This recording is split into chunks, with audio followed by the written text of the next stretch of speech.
ഇന്നത്തെ ക്ലാസ് കഴിഞ്ഞ ദിവസത്തെ ക്ലാസ്സിൻ്റെ കണ്ടിന്യൂഷനാണ്. കഴിഞ്ഞ ദിവസം വരെ നമ്മൾ പഠിച്ചു നിർത്തിയത് എ വി നോഡൽ ബ്ലോക്കിൽ ടൈപ്പ് 2 മോബിറ്റ്സ് ടൈപ്പ് 1 ഹാർട്ട് ബ്ലോക്കിനെ കുറിച്ചാണ് പഠിച്ചു നിർത്തിയത്. ഇന്ന് നമ്മൾ അതിൻ്റെ കണ്ടിന്യൂഷനായിട്ട് ഡിസ്കസ് ചെയ്യുന്നത് Mobitz type 2. What is Mobitz type 2? Mobitz type 2-ൽ അത് പേഷ്യൻ്റ് ഒക്കേഷണലി സിംറ്റമാറ്റിക് ആവുന്ന ഒരു സിറ്റുവേഷനാണ്. സോ നമ്മൾ ഇത്തിരി കെയർഫുൾ ആയിരിക്കണം ഈ ബ്ലോക്ക് ഡിസ്കസ് ചെയ്യാനായിട്ട്. ഇതിനകത്ത് PR ഇൻ്റർവെല് നോർമലായിരിക്കും. നമുക്കൊരു വ്യത്യാസങ്ങൾ കാണാൻ പറ്റത്തില്ല PR ഇൻ്റർവെല്. പക്ഷേ അബ്നോർമാലിറ്റി എന്ന് പറയുന്നത് ഒരു intermittent drops in QRS complexes. നമ്മൾ റിതം ചെക്ക് ചെയ്യുമ്പം അതിനകത്ത് ഇൻറ്റർമിറ്റൻ്റ്ലി QRS കോംപ്ലക്സ് മിസ്സിംഗ് ആയിട്ട് കാണാൻ പറ്റും. അതുകൊണ്ട് തന്നെ നമുക്ക് പറയാൻ പറ്റും റിതം അത്രത്തോളം റെഗുലർ അല്ല ഇതിനകത്ത് കാണാൻ പറ്റുന്നത്. കാരണം ഇൻറ്റർമിറ്റൻ്റ്ലി QRS കോംപ്ലക്സ് ഡ്രോപ്പ് ചെയ്യുന്നു. അതുകൊണ്ട് തന്നെയാണ് പേഷ്യൻ്റ് സിംറ്റമാറ്റിക് ആവുന്നതും. സോ നമ്മൾ റിതം ഒന്ന് ഞാൻ ഒരു പിക്ചർ വരയ്ക്കാം, അപ്പോൾ നിങ്ങൾക്ക് കൂടുതൽ മനസ്സിലാവും. ഓക്കെ, സോ ഇങ്ങനെ ഇൻറ്റർമിറ്റൻ്റ് ആയിട്ട് ഇപ്പോൾ ഇവിടെ തന്നെ നിങ്ങൾക്ക് കാണാൻ പറ്റും. ഈ പി വേവ് കഴിഞ്ഞിട്ട് നോ QRS കോംപ്ലക്സ്, ഇവിടെ ഒരു QRS കോംപ്ലക്സ് ഇല്ല, ഇവിടെ മിസ്സിംഗ് QRS കോംപ്ലക്സ് ആണ്. അതുപോലെ തന്നെ നമുക്ക് ഇവിടെയും കാണാൻ പറ്റും നോ QRS കോംപ്ലക്സ്. പക്ഷേ നിങ്ങൾ ലുക്ക് ചെയ്യുവാണെങ്കിൽ ഈ PR interval there is no issues in the PR interval. ഇതെല്ലാം വിത്തിൻ ഒരു 1 ബിഗ് ബോക്സിൽ തന്നെ നിങ്ങൾക്ക് കാണാൻ പറ്റും. പക്ഷേ intermediate dropping of QRS complex, അതാണ് Mobitz type 2. Mobitz type 2 patient occasionally symptomatic ആവുന്ന കണ്ടീഷനാണ്. അപ്പോൾ എന്തൊക്കെ ട്രീറ്റ്മെൻറ്റ് ഓപ്ഷൻസ് ആണ് ഈ കണ്ടീഷൻ ഉള്ളതെന്ന് വെച്ച് കഴിഞ്ഞാൽ, പേഷ്യൻ്റ് നമുക്ക് അട്രോപ്പിൻ സൾഫേറ്റ് ഫാർമക്കോളജിക്കൽ മാനേജ്മെൻ്റ് ആയിട്ട് അട്രോപ്പിൻ സൾഫേറ്റ് IV കൊടുക്കാൻ പറ്റും ഹാർട്ട് റേറ്റ് ബൂസ്റ്റ് ചെയ്യാനായിട്ട്. പ്ലസ് സിംറ്റംസ് സ്റ്റിൽ റിഫ്രാക്ടറി ആണെന്ന് കാണുവാണെങ്കിൽ നെക്സ്റ്റ് ട്രീറ്റ്മെൻറ്റ് ഓപ്ഷൻ എന്ന് പറയുന്നത് പേസ് മേക്കറാണ്. This patients may require a permanent internal pacemaker. അതാണ് സെക്കൻഡ് ട്രീറ്റ്മെൻറ്റ് ഓപ്ഷൻ എന്ന് പറയുന്നത്. ഇനി നമ്മൾ കാണുന്നത് third degree AV block. Third degree AV block or complete AV block, AV nodal block. Okay, third degree AV block ഇത് ഇത്തിരി complicated ആയിട്ടുള്ള കണ്ടീഷനാണ്. പേഷ്യൻ്റ് മോസ്റ്റ്ലി സിംറ്റമാറ്റിക് ആയിരിക്കും.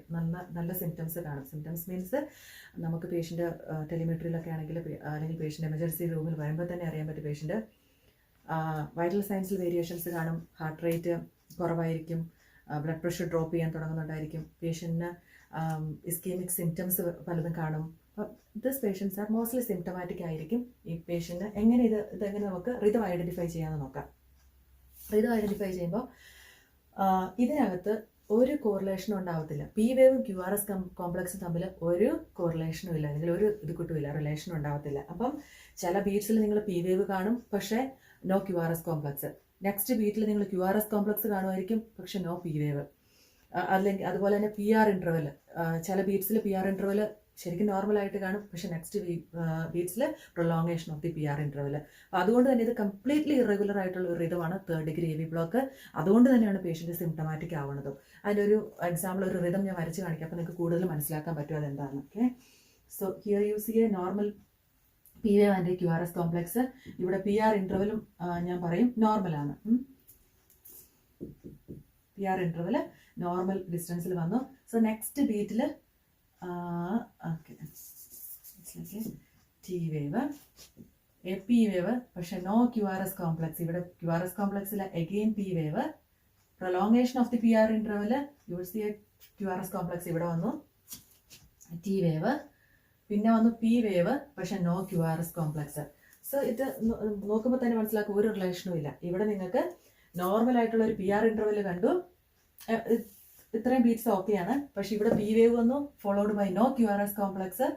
അവിടെ മിസ്സിംഗ് QRS കോംപ്ലക്സ് കണ്ടു. ഇവിടെ ഒരു P വേവ് വന്നു, പക്ഷെ നോക്കി അടുത്ത ബീറ്റിൽ prolongation of the PR interval വന്നു. അപ്പോൾ ഇത് മിക്സ് ഓഫ് എവറിത്തിങ് ആണ്. അതായത് prolongation of the PR interval കാണാൻ നിങ്ങൾക്ക് പറ്റും, dropping of QRS complexes in between കാണാൻ പറ്റും, അതുപോലെ തന്നെ no P wave. So it's looks like a very irregular റിതമാണ് കാണാൻ പറ്റുന്നത്. അതുകൊണ്ട് തന്നെയാണ് പേഷ്യൻ്റ് മോസ്റ്റ്ലി സിംറ്റമാറ്റിക് ആവുന്നത്. സിംറ്റമാറ്റിക് ആണെങ്കിൽ this patients mostly needed permanent pacemaker. അതാണ് ഇതിൻ്റെ ഒരു ട്രീറ്റ്മെൻറ്റ് ഓപ്ഷൻ എന്ന് പറയുന്നത്. സിംറ്റമാറ്റിക് ആയിരിക്കും, of course this patients symptomatic ആയിരിക്കും, അവർക്ക് പെർമനൻറ്റ് പേസ് മേക്കർ ആവശ്യമായിട്ട് വരികയും ചെയ്യും. ഇപ്പോൾ നോക്കാൻ പോകുന്നത് സൈനസ് ബ്രാഡിക്കാർഡിയനെ കുറിച്ചാണ്. Sinus bradycardia. അപ്പോൾ ഈ സൈനസ് ബ്രാഡിക്കാർഡിയയിൽ ഈ റിതം എന്ന് പറയുന്നത് വെരി റെഗുലർ ആയിരിക്കും.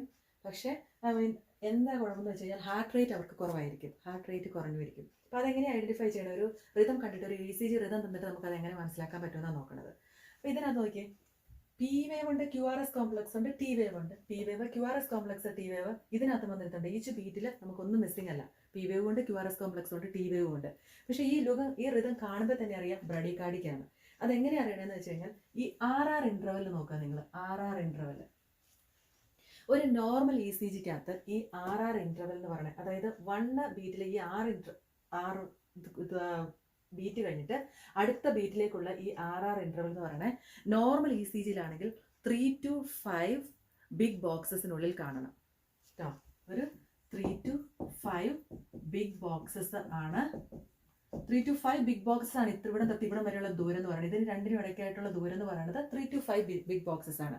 പക്ഷേ സൈനസ് ബ്രാഡികാർഡിക് പേഷ്യൻസിന് ബാക്കി ഒരു കുഴപ്പങ്ങൾ കാണത്തില്ല. ഏട്രിയൽ ഡീപോളറൈസേഷനും വെൻട്രിക്കുലർ ഡീപോളറൈസേഷനും ഒന്നും കുഴപ്പമില്ല. ഈ ദൂരം RR ഇന്റർവെൽ പ്രൊലോങ്ഡ് ആയിരിക്കും. അതെങ്ങനെ കാൽക്കുലേറ്റ് ചെയ്യണത്? ഇവർക്ക് അത് 5 ബിഗ് ബോക്സസിനേക്കാളും കൂടി നിൽക്കും. അത് അപ്പോൾ നമുക്ക് ഹാർട്ട് റേറ്റ് കൗണ്ട് ചെയ്യണേ എങ്ങനെയാണ്? ഒരു ECG റിതം കണ്ടിട്ട് ഇനി നോക്കുമ്പോൾ തന്നെ നമുക്കറിയാൻ പറ്റും ബ്രഡികാർഡിക്കാന്ന്. അത് കൂടാണ്ട് തന്നെ നിങ്ങൾക്ക് ഒരു കാൽക്കുലേഷൻ വഴിയായിട്ട് ഹാർട്ട് റേറ്റ് കറക്റ്റായിട്ട് പറയാൻ പറ്റും ഒരു ECG റിതം കണ്ടിട്ട്. അതെങ്ങനെയാണെന്ന് പറയാം. ഞാൻ പറഞ്ഞു 5 ബിഗ് ബോക്സസ് കാണുന്നുള്ളൂ. ഒരു 1 ബിഗ് ബോക്സിനകത്ത് നോർമലി 5 സ്മോൾ ബോക്സസ് കാണും. 1 2 3 4 5 സ്മോൾ ബോക്സസ് കാണും. അപ്പം നമ്മൾ കാൽക്കുലേഷൻ എങ്ങനെയാണ് ചെയ്യണമെന്ന് വെച്ച് കഴിഞ്ഞാൽ നമ്പർ ഓഫ് സ്മോൾ ബോക്സസ് ആദ്യം കൗണ്ട് ചെയ്യണം. ഇതിന് ഈ 2 ആറുകൾക്ക് ഇടയ്ക്കുള്ള number of small boxes count ചെയ്യണം. അതിന് ഈസിയാണ്. എത്ര ബിഗ് ബോക്സസ് ഉണ്ടെന്ന് നോക്കിയാൽ മതിയല്ലോ. ഞാൻ ഇപ്പൊ എന്റെ കാൽക്കുലേഷൻ പ്രകാരം ഈ 2 RR ഇന്റർവെലിനിടയ്ക്ക് 6 ബിഗ് ബോക്സസ് ഉണ്ടെന്ന് നോക്കുക. എന്റെ കാൽക്കുലേഷൻ പ്രകാരം 6 ബിഗ് ബോക്സസ് ഉണ്ട്. അപ്പോൾ സ്മോൾ ബോക്സസ് എത്രയാണെന്ന് കാൽക്കുലേറ്റ് ചെയ്യാൻ 6 into 5 അല്ലേ? 6 into 5 = 30 ആണെന്നറിയാം. ഇനി എനിക്ക് എന്താ അറിയേണ്ടത്? Heart rate. ഈ റിതം നോക്കിയിട്ട് എനിക്ക് പേഷ്യന്റ് ഹാർട്ട് റേറ്റ് പറയാൻ പറ്റും. അതെങ്ങനെയാണെന്ന് വെച്ച് കഴിഞ്ഞാൽ ഹാർട്ട് റേറ്റ് = 1500 ഡിവൈഡഡ് ബൈ ഈ നമ്പർ ഓഫ് സ്മോൾ ബോക്സസ്. ഇത് 30 ആണെങ്കിൽ 30 ഇടുക, = 50. ഇപ്പൊ 50 ഹാർട്ട് റേറ്റ് ആണ് ഈ റിതം പ്രകാരം ഈ പേഷ്യന്റിനുള്ളത്. എന്താ പറയുക, നമുക്ക് മനസ്സിലാക്കാൻ പറ്റും ബ്രഡികാർഡിക്കാണ് പേഷ്യന്റ്. അതായത് നോർമൽ ഹാർട്ട് റേറ്റ് എന്ന് പറയുന്നത് in between 60 to 100 ആണ്. ഈ പേഷ്യന്റേത് ഇത് 50 വന്നിട്ടുള്ളൂ. സോ നമുക്ക് പറയാൻ പറ്റും ഈ റിതം ഒരു ബ്രഡികാർഡിക് റിതമാണ്. ഈ പേഷ്യന്റ് ബ്രഡികാർഡി ഉണ്ട്. നമ്മൾ ഇതുവരെ എല്ലാ ബ്രഡികാർഡിക് ടോപ്പിക്സും കവർ ചെയ്തു. ഇനി അപ്പോൾ അതിനൊക്കെ നമ്മൾ കണ്ടായിരുന്നു മാനേജ്മെന്റ് എന്ന് പറയുന്നത് എക്സ്ട്രീം സിറ്റുവേഷനിൽ ആ പേഷ്യൻസിനൊക്കെ ഇന്റേണൽ അല്ലെങ്കിൽ പേസ് മേക്കറിന്റെ സഹായം ആവശ്യമുണ്ടെന്ന് പറഞ്ഞു. ഇപ്പം നമ്മൾ ഡിസ്കസ് ചെയ്യുന്നത് പേസ് മേക്കറെ കുറിച്ചാണ്. പേസ് മേക്കർ പല തരത്തിലുണ്ട്. Pace maker transcutaneous pace maker ഉണ്ട്, ട്രാൻസ്വീനസ് പേസ് മേക്കർ, അല്ലെങ്കിൽ പെർമനന്റ് ഇന്റേണൽ പേസ് മേക്കർ. അതായത് പല തരത്തിലുണ്ട്. ട്രാൻസ്ക്യൂട്ടേനിയസ് പേസ് മേക്കർ എന്ന് പറയുന്നത് റിയലി എമർജൻസി സിറ്റുവേഷനിൽ നമ്മൾ ഒരു ഇന്റേണൽ പേസ് മേക്കർ ഇംപ്ലാന്റ് ചെയ്യാൻ സമയം എടുക്കില്ല. അപ്പോൾ ആ സാഹചര്യങ്ങളിൽ എമർജൻസി സിറ്റുവേഷൻസിലാണ് നമ്മൾ ട്രാൻസ്ക്യൂട്ടേനിയസ് പേസ് മേക്കർ ഉപയോഗിക്കുന്നത്. ട്രാൻസ്ക്യൂട്ടേനിയസ് പേസ് മേക്കർ എന്ന് പറയുന്നത് ഭയങ്കര ഡിസ്കംഫർട്ട്, അതായത് പേഷ്യൻ്റ് അത്ര കംഫർട്ടബിൾ ആയിട്ടുള്ള ഒരു പ്രൊസീജിയർ അല്ല ട്രാൻസ്ക്യൂട്ടേനിയസ് പേസ് മേക്കർ എന്ന് പറയുന്നത്. അപ്പോൾ അത് എമർജൻസി സിറ്റുവേഷനിൽ ഉപയോഗിക്കുന്നു. ഇനി എപ്പോഴെങ്കിലും പേഷ്യൻ്റ് ഒരു പെർമനന്റ് പേസ് മേക്കറിൻ്റെ നീഡ് ഉണ്ടെന്ന് കണ്ടു കഴിഞ്ഞാൽ ഇംപ്ലാന്റ് ചെയ്യും. Internal implanted pace maker patient കൊടുക്കും. നമ്മൾ അതിനെക്കുറിച്ച് ഡിസ്കസ് ചെയ്യുകയാണ്. ഈ പേസ് മേക്കർ എന്ന് പറഞ്ഞാൽ ഞാൻ പറഞ്ഞു ഒരു ഇമ്പൾസ് ജനറേറ്റ് ചെയ്യുന്ന ജനറേറ്ററാണ് പേസ് മേക്കർ എന്ന് പറയുന്നത്. നമ്മുടെ ഹാർട്ടിന് നോർമലി നമുക്ക് പേസ് മേക്കർ ഉണ്ട്, natural pace maker of the heart എന്ന് പറയുന്നത് എന്താണ്? SA നോഡാണ്. ഈ SA നോഡാണ് ഇമ്പൾസസ് ജനറേറ്റ് ചെയ്യുന്നത്. ആ ഇമ്പൾസസ് ജനറേറ്റ് ചെയ്യുന്നു, അത് AV നോഡിൽ എത്തിച്ചേരുന്നു. ആഫ്റ്റർ ദ ഏട്രിയൽ ഡീപോളറൈസേഷൻ അത് AV നോഡിൽ എത്തിച്ചേരുന്നു.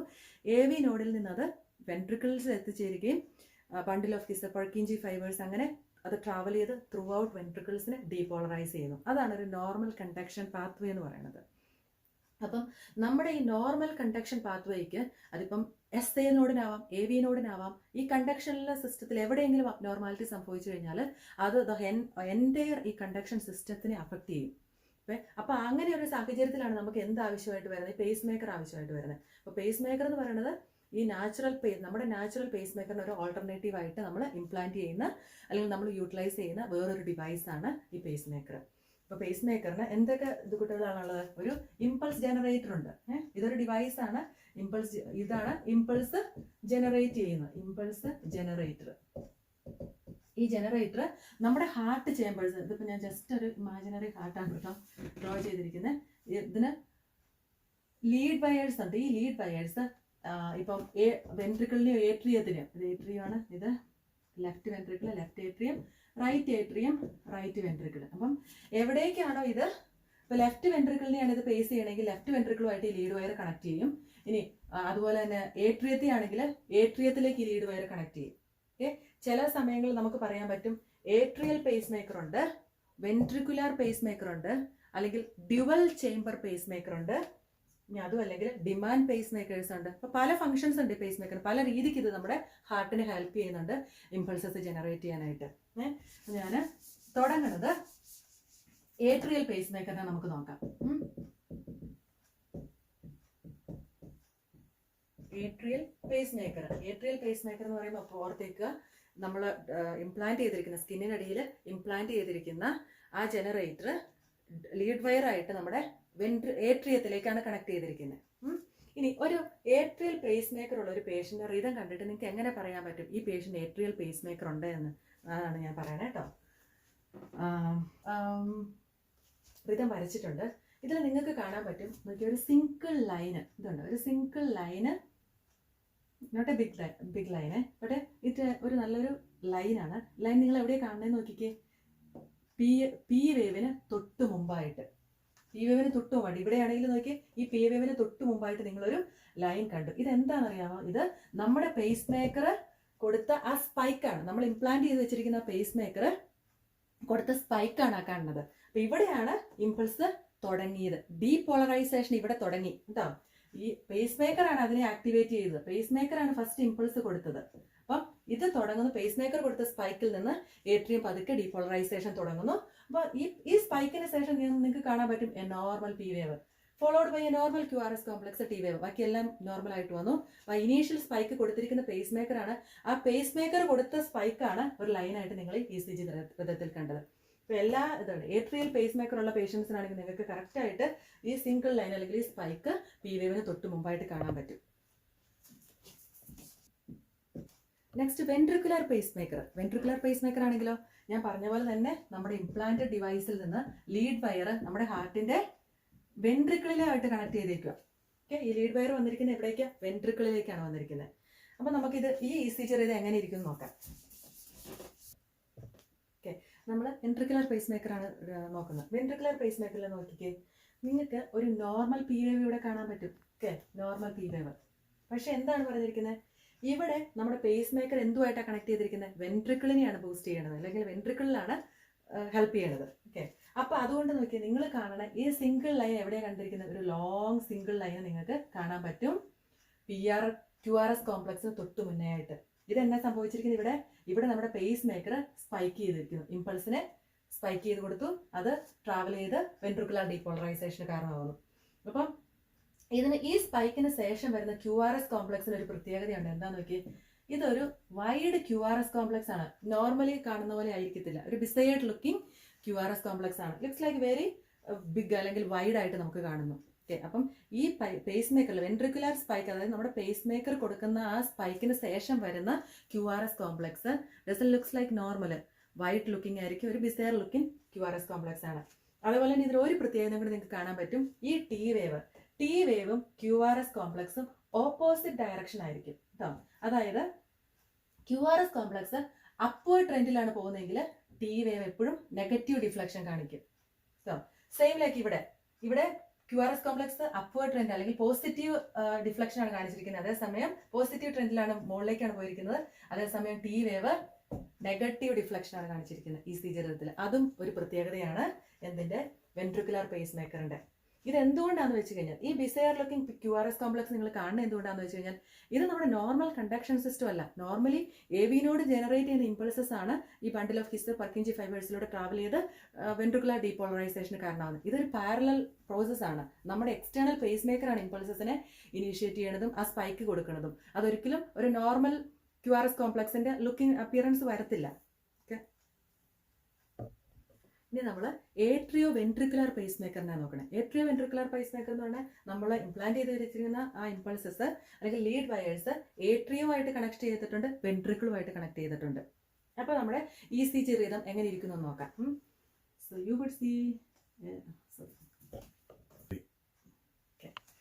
അപ്പോൾ ഇത് നമ്മൾ പഠിക്കുന്ന ഏട്രിയോ വെൻട്രിക്കുലർ പേസ് മേക്കറിനെ കുറിച്ചാണ്. അപ്പോൾ നോക്കിക്കേ, ഈ റിതം കണ്ടു കഴിഞ്ഞാൽ നമുക്ക് മനസ്സിലാക്കാൻ പറ്റും. ഞാൻ പറഞ്ഞു ലീഡ് വയർ ഏട്രിയോ ആയിട്ട് കണക്ട് ചെയ്തിട്ടുണ്ട്, വെൻട്രിക്കിളും ആയിട്ട് കണക്ട് ചെയ്തിട്ടുണ്ട്. അപ്പോൾ ബോത്ത് ചേമ്പേഴ്സിനെയും ഇത് സ്പൈക്ക് ചെയ്യുന്നുണ്ട്, ഈ ഇമ്പൾസ് ജനറേറ്റ് ചെയ്യുന്ന ഇമ്പൾസ് ജനറേറ്റർ അല്ലെങ്കിൽ പേസ് മേക്കർ. നോക്കിയേ, നിങ്ങൾക്ക് ഇതിൽ നിന്ന് പി വേവിന് തൊട്ട് മുമ്പായിട്ട് ഒരു സ്പൈക്ക് കണ്ടു. അപ്പം പി വേവിനെ, അതായത് ഏട്രിയത്തെ സ്പൈക്ക് ചെയ്തു, വെൻട്രിക്കുലർ ഏട്രിയൽ ഡീപോളറൈസേഷന് കാരണമായി. പക്ഷേ ഈ P wave looks very normal ആണ് കേട്ടോ. ആദ്യം സ്പൈക്ക് ചെയ്തു, ഇമ്പൾസസ് ഇത് കൂട്ടി ചെയ്തു, സെൽസിനെ ഡീപോളറൈസ് ചെയ്ത് തുടങ്ങി, ഏട്രിയൽ ഡീപോളറൈസേഷൻ നടന്നു. അതുകൊണ്ടാണ് ഒരു നോർമൽ പി വേവ് നിങ്ങൾ കണ്ടത്. അടുത്തത് ഞാൻ പറഞ്ഞു വെൻട്രിക്കിളിലും പേസ് മേക്കർ ലീഡ് വയറുമായിട്ട് കണക്ട് ചെയ്തിട്ടുണ്ട്. വെൻട്രിക്കുലർ സ്പൈക്കിംഗ് ആണ് കേട്ടോ ഇനി അടുത്തത്. വെൻട്രിക്കുലർ സ്പൈക്കിംഗ് അതൊരു ലോങ് ലൈൻ ആയിരിക്കും യൂഷ്വലി നിങ്ങൾ ഈ ജീവിതത്തിൽ കാണുന്നത്. അപ്പോൾ ഈ സ്പൈക്ക് കണ്ടു, വെൻട്രിക്കിൾസ് ഡീപോളറൈസേഷൻ ബിഗിൻ ചെയ്തു. അപ്പോൾ ഞാൻ പറഞ്ഞിട്ടുണ്ടായിരുന്നു പേസ് മേക്കർ വെൻട്രിക്കിളുമായിട്ട് കണക്ട് ചെയ്തിട്ടുണ്ടെങ്കിൽ QRS കോംപ്ലക്സ് എങ്ങനെ ഇരിക്കും? വൈഡ് QRS കോംപ്ലക്സ് ആയിരിക്കും. Looks that normal. അപ്പോൾ നോക്കി ശരിക്കും ഒരു വൈഡ് ആയിട്ടുള്ള ഒരു QRS കോംപ്ലക്സ് ആണ് ടി വേവ്. ഞാൻ ഒരു പോയിന്റ് കൂടെ പറഞ്ഞിരുന്നു, എപ്പോഴും QRS കോംപ്ലക്സും ടി വേവും ഓപ്പോസിറ്റ് ഡിറക്ഷനിൽ നിങ്ങൾ കാണുകയുള്ളൂ എന്തുണ്ടെങ്കിൽ വെൻട്രിക്കുലർ പേസിംഗ് ഉണ്ടെങ്കിൽ, അല്ലേ? അത് തന്നെയാണ് ഇവിടെ കണ്ടത്. അപ്പം QRS കോംപ്ലക്സ് നെഗറ്റീവ് ഡിഫ്ലക്ഷൻ കാണിച്ചപ്പം ടി വേവ് പോസിറ്റീവ് ആയിട്ടാണ് ഫേസ് ചെയ്തിരുന്നത്, പോസിറ്റീവ് ഫേസിങ് കാണിച്ചു, മുകളിലേക്ക് പോയി. അപ്പം ഓപ്പോസിറ്റ് ഡയറക്ഷനിലായിരിക്കും എപ്പോഴും കാണിക്കണേ. അതിനുശേഷം നിങ്ങൾ നോക്കിയാൽ വീണ്ടും സ്പൈക്ക്. ഈ സ്പൈക്ക് എന്തിനുള്ളതാ? ഏട്രിയത്തിന് മുമ്പ്, പി വേവിന് മുമ്പ് ഒരു സിംഗിൾ ലൈൻ കണ്ടു, QRS കോംപ്ലക്സിന് മുമ്പ് ഇവിടെയും സ്പൈക്ക് കണ്ടു. അപ്പോൾ ഇത് ശരിക്കും നിങ്ങൾ ഈ പേസ് മേക്കർ ഉള്ള പേഷ്യൻസിന് ഇങ്ങനെ ഈ സ്പൈക്കിങ് നിങ്ങൾക്ക് കാണാൻ പറ്റും ഓരോ ഡീപോളറൈസേഷന് മുമ്പിലും. അതാണ് atrio ventricular pace maker rhythm. അടുത്ത ടൈപ്പ് ഡിമാൻഡ് പേസ് മേക്കർ. ചില പേഷ്യൻസിന് അവരുടെ ഹാർട്ട് ഇറ്റ് സെൽഫ്, അവരുടെ കണ്ടക്ഷൻ സിസ്റ്റം വർക്ക് ചെയ്യുന്നുണ്ട്, പക്ഷേ നോട്ട് അഡിക്വേറ്റ്, അത്രമാത്രം ആ ഒരു ഹാർട്ട് ബീറ്റ് മെയിൻറ്റെയിൻ ചെയ്യാൻ പറ്റുന്നില്ല. പക്ഷേ സ്റ്റിൽ അവരുടെ ഹാർട്ട് ബീറ്റ് ചെയ്യുന്നുണ്ടെങ്കിൽ ഇമ്പൾസസിനെ ജനറേറ്റ് ചെയ്യാൻ കേപ്പബിൾ ആണ്. അങ്ങനെയുള്ള സാഹചര്യത്തിൽ നമ്മൾ ഡിമാൻഡ് പേസ് മേക്കർ ഉപയോഗിക്കും. ഈ ഡിമാൻഡ് പേസ് മേക്കർ എന്ന് വെച്ച് കഴിഞ്ഞാൽ അത് സെറ്റ് ചെയ്ത് വെച്ചിട്ടുണ്ട്. ഹാർട്ട് റേറ്റ് ഇപ്പോൾ 70 സെറ്റ് ചെയ്തിരിക്കുന്ന ഒരു പേഷ്യൻ്റ് ആണെങ്കിൽ 70 സെറ്റ് ചെയ്ത് വെച്ചിട്ടുണ്ടെങ്കിൽ അപ്പോൾ ഹാർട്ട് റേറ്റ്, അതായത് എൻ്റെ നോർമൽ കണ്ടക്ഷൻ സിസ്റ്റത്തിന് അല്ലെങ്കിൽ എൻ്റെ നോർമൽ ഹാർട്ടിന് ഇത്രയും ഈ സെറ്റ് ചെയ്ത് വെച്ചിരിക്കുന്നിടത്തോളം ബീറ്റ് ചെയ്യാൻ പറ്റിയില്ലെങ്കിൽ ബാക്കി നമ്മുടെ പേസ് മേക്കർ കോൺട്രിബ്യൂട്ട് ചെയ്യും. പേസ് മേക്കർ ഇമ്പൾസസിനെ ജനറേറ്റ് ചെയ്ത് ഈ അപ് ടു 70 എത്തിച്ച് മെയിൻറ്റെയിൻ ചെയ്തോളൂ. അതാണ് ഡിമാൻഡ് പേസ് മേക്കർ എന്ന് പറയുന്നത്. അപ്പോൾ ഇപ്പോൾ ഞാൻ ഇത്രയും പറഞ്ഞതിൽ നിന്ന് ഈ ഡിമാൻഡ് പേസ് മേക്കർ ഉള്ള പേഷ്യൻസിന് ഒരു കാര്യം നമ്മൾ എപ്പോഴും ശ്രദ്ധിക്കണം. ആ പേഷ്യൻസ് ബ്രഡിക്കാർഡിക് സിംറ്റംസ് കാണിച്ചാൽ, എല്ലാ പേസ് മേക്കർ ഉള്ള പേഷ്യൻസും ബ്രഡിക്കാർഡിക് സിംറ്റംസ് കാണിച്ചാൽ നമ്മൾ കൺസേണിങ് ആവണം. പക്ഷേ ഡിമാൻഡ് പേസ് മേക്കർ ഉള്ള പേഷ്യൻസ് സ്പെസിഫിക്കലി അവർ നമ്മൾ ഹാർട്ട് റേറ്റ് 70 സെറ്റ് ചെയ്ത് വെച്ചിട്ടുണ്ട്. ഇപ്പോൾ എൻ്റെ ഹാർട്ട്, ഇപ്പം എനിക്ക് ഡിമാൻഡ് പേസ് മേക്കർ ഉണ്ടെങ്കിൽ എൻ്റെ heart up to this set ചെയ്ത് വെച്ചിരിക്കുന്നിടത്തോളം മെയിൻറ്റെയിൻ ചെയ്യാൻ പറ്റിയില്ലെങ്കിൽ എൻ്റെ പേസ് മേക്കർ ഇമ്പൾസസിനെ ഇനീഷ്യേറ്റ് ചെയ്ത് അതിലേക്ക് മെയിൻറ്റെയിൻ ചെയ്തോളും. അപ്പോൾ അങ്ങനെയുള്ള ഒരു പേഷ്യൻ്റ് എപ്പോഴെങ്കിലും ഹാർട്ട് റേറ്റ് കുറയുന്നതായിട്ട് നിങ്ങൾ കണ്ടു കഴിഞ്ഞാൽ, ബ്രഡിക്കാർഡിക് സിംറ്റംസ് കാണിക്കുകയോ അല്ലെങ്കിൽ നിങ്ങൾ പൾസ് നോക്കുമ്പം ബ്രഡിക്കാർഡിക് കാണുവാണെങ്കിൽ അത് കൺസേണിങ് ആണ്. കാരണം ഈ ജനറേറ്ററിന് അല്ലെങ്കിൽ പേസ് മേക്കർ ഇറ്റ് സെൽഫിന് എന്തെങ്കിലും പ്രശ്നം വരുമ്പോഴാണ് അങ്ങനത്തെ കുട്ടികൾ സംഭവിക്കുന്നത്. അതായത് നോർമലി നമ്മുടെ ഇമ്പൾസ് ചെയ്യുന്ന ഈ ജനറേറ്റർ ഇതിന് ഇറ്റ് സെൽഫ് എന്തെങ്കിലും ഫെയിലിയർ സംഭവിക്കുന്നത്, അതായത് ഇമ്പൾസ് ഇത് ജനറേറ്റ് ചെയ്യുന്ന കാര്യത്തിൽ എന്തെങ്കിലും ഫെയിലിയർ സംഭവിച്ചു കഴിഞ്ഞാൽ ഹാർട്ട് റേറ്റ് കുറഞ്ഞു പോകും. ഇനി അതും അല്ലെങ്കിൽ നമ്മുടെ ഈ ലീഡ് വയേഴ്സ് ഹാർട്ട് ചേമ്പേഴ്സുമായിട്ട് കണക്ട് ചെയ്തിരിക്കുന്നതിന് എന്തെങ്കിലും ഡിസ്പ്ലേസ്മെന്റ് സംഭവിച്ചു കഴിഞ്ഞാൽ അന്നേരവും ബ്രഡിക്കാർഡിക് സിംറ്റംസ് കാണിക്കും. അപ്പോൾ നമുക്കറിയത്തില്ല അത് എന്തെങ്കിലും ഫെയിലിയർ കൊണ്ടാണോ എന്ന്. അപ്പോൾ അത് ഡോക്ടേഴ്സ് അനലൈസ് ചെയ്ത് അത് ഫിക്സ് ചെയ്യുന്നതായിരിക്കും. എല്ലാ കാർഡിയാക് പേസ് മേക്കേഴ്സ് ഉള്ള പേഷ്യൻസും എന്തെങ്കിലും ബ്രഡിക്കാർഡിക് സിംറ്റംസ് കാണിച്ചു കഴിഞ്ഞാൽ അത് കൺസേണിംഗ് ആണ്. നമ്മൾ അവർക്ക് ടീച്ചിങ് കൊടുക്കണം. അവരെ ടീച്ച് ചെയ്യണം എങ്ങനെയാണ് അവർക്ക് സെൽഫ് ഹാർട്ട് റേറ്റ് ചെക്ക് ചെയ്യാൻ പറ്റുന്നത്, അല്ലെങ്കിൽ റേഡിയൽ പൾസ് നോക്കി എങ്ങനെയാണ് ഹാർട്ട് റേറ്റ് ചെക്ക് ചെയ്യാൻ പറ്റുന്നത്, എന്തൊക്കെ സിംറ്റംസ് ആണ് അവർ സെൽഫ് ഒബ്സർവ് ചെയ്യേണ്ടത്, അവർ എന്തെങ്കിലും സിംറ്റംസ് ഫീൽ ചെയ്ത് കഴിഞ്ഞാൽ ഡോക്ടറെ വിളിക്കേണ്ട സാഹചര്യങ്ങൾ ഏതൊക്കെയാണ്. അപ്പോൾ ബ്രഡിക്കാർഡിക് സിംറ്റംസ്, ബ്ലഡ് പ്രഷർ കുറഞ്ഞു പോവുകയോ അല്ലെങ്കിൽ ഇസ്കീമിക് സിംറ്റംസ് എന്തെങ്കിലും, അതായത് പേഷ്യൻ്റ് ലൈറ്റ് ഹെഡഡ്നെസ്സോ ഡിസിനെസ്സോ എക്സ്ട്രീംലി ഫറ്റീഗ് ആവുക, അങ്ങനെയുള്ള എന്ത് സിംറ്റംസ് കണ്ടു കഴിഞ്ഞാലും ഈ പേസ് മേക്കറുള്ള പേഷ്യൻസ് മെഡിക്കൽ അറ്റൻഷൻ സീക്ക് ചെയ്യണം. കാരണം അത് ചിലപ്പം ഈ ജനറേറ്ററിൻ്റെ അല്ലെങ്കിൽ ലീഡ് വയറിൻ്റെ എന്തെങ്കിലുമൊക്കെ ഡിസ്പ്ലേസ്മെൻറ്റോ ഫെയിലിയറോ കൊണ്ടാവാം, അവരുടെ ഹാർട്ട് റേറ്റ് കുറഞ്ഞു പോയിട്ടുണ്ടാവാം, അതായിരിക്കും ആ പേഷ്യൻ്റ് സിംറ്റമാറ്റിക് ആയത്. അപ്പം നമ്മൾ ഷുഡ് ടീച്ച് ദം. അതുപോലെ തന്നെ ഏത് സാഹചര്യത്തിൽ ഡോക്ടറെ സീക്ക് ചെയ്യണം എന്നുള്ള കാര്യങ്ങളെല്ലാം നമ്മൾ പറഞ്ഞു കൊടുത്തിട്ടാണ് പേസ് മേക്കറുള്ള പേഷ്യൻസിനെ വീട്ടിൽ വിടുന്നത്. അതോടൊപ്പം നമ്മൾ വേറെ കുറേ കാര്യങ്ങൾ കൂടെ ശ്രദ്ധിക്കേണ്ടതായിട്ടുണ്ട്. പേസ് മേക്കറുള്ള പേഷ്യൻസിന് നമ്മൾ ടീച്ചിങ് കൊടുക്കാനകത്ത് വേറെ കുറച്ച് കാര്യങ്ങൾ കൂടെ അതുപോലെ ടീച്ചിങ് പ്ലാനിൽ ഉൾക്കൊള്ളണം. ഒന്നാമത്തെ കാര്യം നിങ്ങളൊക്കെ ശ്രദ്ധിച്ചിട്ടുണ്ടാകും, നമ്മൾ MRIക്ക് പേഷ്യൻസിനെ ഇറക്കാൻ നേരത്തെ അതിനകത്ത് ഒരു ക്വസ്റ്റ്യൻ കാണും, പേഷ്യൻ്റ് പേസ് മേക്കർ ഉള്ള പേഷ്യൻ്റ് ആണോ എന്ന്. അതെന്നാന്ന് വെച്ചാൽ പേസ് മേക്കർ ഉള്ള പേഷ്യൻസ് ആണെങ്കിൽ ഈ MRI, അതായത് ഹൈലി മാഗ്നറ്റിക് ഫീൽഡിലൂടെ കിടത്തിവിടാൻ നേരത്ത് പേഷ്യൻറ്റിൻ്റെ ഈ ഇമ്പൾസ് ജനറേറ്ററിന് സെറ്റിക്കിൽ വ്യത്യാസം വരാൻ സാധ്യതയുണ്ട്. അത് ഇമ്പൾസ് ജനറേറ്ററിന് ഫെയിലിയർ ഉണ്ടാക്കാൻ സാധ്യതയുണ്ട്. അതുകൊണ്ടാണ് അങ്ങനത്തെ ഒരു ക്വസ്റ്റ്യൻ നിങ്ങൾക്ക് പേസ് മേക്കർ ഉള്ള പേഷ്യൻസ് ആണെങ്കിൽ യൂഷ്വലി കൊണ്ടാവാറില്ല MRIക്ക്. അപ്പം അതുകൊണ്ടാണ് എന്താ വെച്ച് കഴിഞ്ഞാൽ ഈ ഇമ്പൾസ് ജനറേറ്റ് ചെയ്യുന്ന ജനറേറ്ററിന് മാൽഫങ്ഷൻ ഉണ്ടാവാൻ സാധ്യതയുണ്ട് അവർ MRI സ്ക്രീനിങ്, അതായത് ആ മാഗ്നറ്റിക് ഫീൽഡിലൂടെ പോകുമ്പോൾ. അതേപോലെ തന്നെ വേറൊരു കാര്യം നമ്മൾ ശ്രദ്ധിക്കുക, നമ്മൾ സ്ക്രീനിങ് ഏരിയ, അതായത് ഈ ഡിറ്റക്ടേഴ്സ്, അതായത് ഇപ്പോൾ എയർപോർട്ടിലൊക്കെയുള്ള സ്ക്രീനിങ് ഏരിയയിലൂടെ കടന്നു പോകാൻ നേരത്ത് ആ സ്ക്രീനിങ് ഡിവൈസ് പോലും നമ്മളെ സ്ക്രീൻ ചെയ്യാൻ നേരത്ത് അത് ഈ മാഗ്നറ്റ് ഡിവൈസസിൻ്റെ ഫംഗ്ഷന് ഓൾട്രേഷൻ ഉണ്ടാക്കാൻ സാധ്യതയുണ്ട്. അതുകൊണ്ടാണ് എഹെഡ് നമ്മൾ സ്ക്രീനിങ്ങിന് തുടങ്ങണേക്കാൾ മുമ്പ് നമ്മുടെ മെഡിക്കൽ സർട്ടിഫിക്കറ്റ് അല്ലെങ്കിൽ നമ്മൾ പറയണം പേസ് മേക്കർ ഉണ്ടെങ്കിൽ പേസ് മേക്കർ ഉണ്ട് എന്ന് പറയണം. അപ്പോൾ അവർ വേറെ തരത്തിലുള്ള ടൂളോ അല്ലെങ്കിൽ വേറെ സ്ക്രീനിങ് അവർക്ക് കിട്ടും. വേറെ രീതിക്കുള്ള സ്ക്രീനിങ് ആണ് അവരിൽ എടുക്കുന്നത്. അപ്പം അതൊക്കെ ഈ തെഫ്റ്റ് ഡിറ്റക്ടേഴ്സ് അങ്ങനെയുള്ള പല കാര്യങ്ങളും ഈ പേസ് മേക്കർ ഉള്ള പേഷ്യൻസ് കോണ്ടാക്ട് പാടത്തില്ല. അത് അതിൻ്റെ മാൽഫങ്ഷന് കാരണമാവും. പിന്നെ അടുത്തത് ഒരു കാര്യം എന്താണെന്ന് വെച്ച് കഴിഞ്ഞാൽ ഈ സർജറി, അതായത് പേസ് മേക്കർ ഇംപ്ലാന്റ് ചെയ്യാനായിട്ട് നമ്മളൊരു പേഷ്യൻറ്റിനെ വിടുവാണെങ്കിൽ കുറച്ച് കാര്യങ്ങൾ നമ്മൾ ആ സമയത്ത് ശ്രദ്ധിക്കണം. എന്താണെന്ന് വെച്ചാൽ NPOയിൽ നിർത്തണം പേഷ്യൻറ്റിന്. ഫാസ്റ്റിംഗ് റിക്വയർ ആണ് പേഷ്യൻറ്റിന് ഈ പ്രൊസീജിയർ നടക്കണേക്കാളും മുമ്പേ. പോസ്റ്റ് പ്രൊസീജിയർ നമ്മൾ പേഷ്യൻറ്റ് ടെലിമെട്രിയിൽ കുറച്ച് സമയം ഇരുത്തണം. കാരണം നമ്മൾ കീപ്പ് ഓൺ ECG അല്ലെങ്കിൽ റിതം അനലൈസ് ചെയ്യണം. ഏതെങ്കിലും തരത്തിലുള്ള അരിത്തമിയ ഡെവലപ്പ് ചെയ്യണുണ്ടോ എന്ന് നോക്കണം. കാരണം ഈ ലീഡ് പ്ലേസ്മെൻറ്റിൻ്റെ സമയത്ത് എന്തെങ്കിലും നോർമൽ ഇമ്പൾസസ് അല്ലെങ്കിൽ നോർമൽ കണ്ടക്ഷൻ സിസ്റ്റത്തിന് നമ്മൾ ഡാമേജ് വരുത്തിയിട്ടുണ്ടോ അതൊക്കെ ഉണ്ടാവാം. പിന്നെ പോസ്റ്റ് ഓപ്പറേറ്റീവ്ലി നമ്മൾ വേറെ കാണാൻ സാധ്യതയുള്ള അതർ കോംപ്ലിക്കേഷൻസ് ഉണ്ട്. പെരികാർഡിയൽ ഇഫ്യൂഷൻ പോലെയുള്ള കോംപ്ലിക്കേഷൻസ് ഉണ്ടാവാം. അത് അല്ലെങ്കിൽ പിന്നെ വേറെ കുറേ കാര്യങ്ങൾ, അതായത് ആ സൈഡിൽ ഇംപ്ലാന്റ് ചെയ്തിരിക്കുന്ന ഇംപ്ലാന്റ് ചെയ്തിരിക്കുന്ന സൈഡിൽ എക്സ്ട്രിമിറ്റി നമ്മൾ അധികം മാനിപ്പുലേറ്റ് ചെയ്യരുത്. മൂവ് ചെയ്യുകയൊക്കെ ചെയ്യുമ്പോഴും ഈ ലീഡ് പ്ലേസ്മെൻറ്റിന് വ്യത്യാസം വരാൻ സാധ്യതയുണ്ട്. അപ്പം അങ്ങനെയുള്ള കുറേ post operative teaching, post procedure teaching നമ്മൾ ഈ പേഷ്യൻറ്റിന് കൊടുക്കണം. പിന്നെ ഹെവി ആയിട്ടുള്ള ലിഫ്റ്റിംഗ് ഒക്കെ കുറച്ച് ദിവസങ്ങളിലേക്ക് നമ്മൾ അവോയ്ഡ് ചെയ്യണം. ലിഫ്റ്റിംഗ് ഓഫ് ദി എക്സ്ട്രിമിറ്റി നമ്മൾ പാടത്തില്ല. പിന്നെ ആ ഇംപ്ലാന്റ് ചെയ്ത് വെച്ചിരിക്കുന്ന സൈറ്റ് അത് നമ്മൾ മോണിറ്റർ ചെയ്യണം. എന്തെങ്കിലും ബ്ലീഡിങ് കാണുന്നുണ്ടോ, അല്ലെങ്കിൽ എന്തെങ്കിലും കളർ ചേഞ്ചസ് കാണുന്നുണ്ടോ, എന്തെങ്കിലും ഇൻഫെക്ഷൻ സൈൻസ് കാണുന്നുണ്ടോ, ഇതൊക്കെ നമ്മൾ മോണിറ്റർ ചെയ്യണം.